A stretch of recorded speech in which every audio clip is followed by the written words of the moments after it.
High, আমি রাফি হোসেন, বাংলাদেশের একজন content creator and video editor. গত 3 বছর ধরে ভিডিও ইন্ডাস্ট্রিতে কাজ করছি এবং 500 বেশি ক্লায়েন্টের সাথে কাজ করেছি। ভিডিও এডিটর বেস্ট নাকি গ্রাফিক ডিজাইনার বেস্ট? আজকের এই ভিডিওতে আমরা দেখাবো কে বেস্ট। ভিডিও এডিটিং এখনকার টাইমে সবচেয়ে হাই ডিমান্ডের একটা skill. Social media, YouTube shorts, TikTok reels সব জায়গায় ভিডিও লাগে।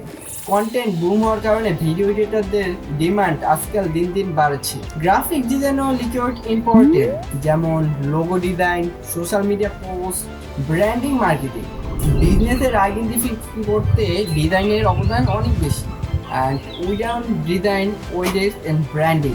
মূল কথা হলো দুটোই best. Video equal to reaction and audience, graphic design equal branding তৈরি। অ্যান্ড স্কিল ডিমান্ড করে তোমার মাইন্ডসেট এবং তোমার গোলের উপর। বিগিনার হলে একটি স্কিল দিয়ে শুরু করো, আস্তে আস্তে সেকেন্ড স্কিলে যাও। স্মার্ট ক্রিয়েটররা কখনো একটা লিমিটে থাকে না, তারা মাল্টিপাল লিমিট স্কিল নিয়ে কাজ করে আর তারা এই মাল্টিপাল স্কিল নিয়ে গ্রো করে। তো আমি আছি রাফি হোসেন, আবার দেখা অন্য কোনো ভিডিওতে। আল্লাহ হাফেজ।